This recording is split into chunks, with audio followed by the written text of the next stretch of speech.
संत जा रहल छै राजा रानी के सामने राजा के हमरा पहचान जेता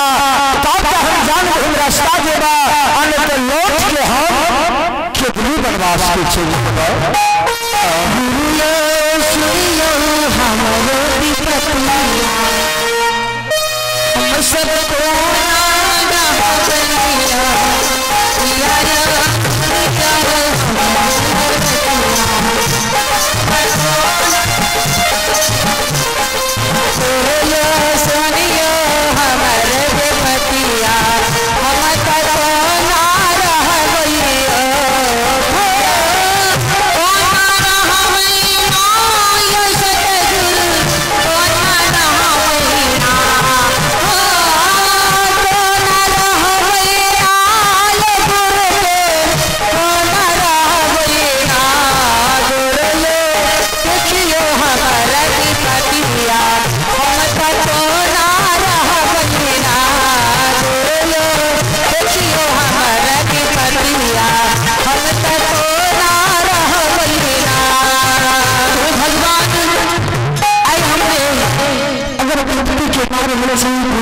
अगर अगर सकती है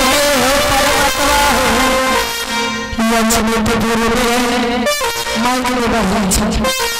अपने जल्दी से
राजा रानी के सामने जा रहल छै राजा के हमरा तीन साल पहचान गेला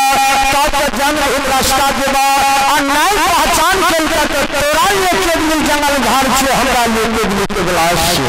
छै से दिलियो न तो 12 बरस के मिला के फिलहाल नहीं पहचाने छल है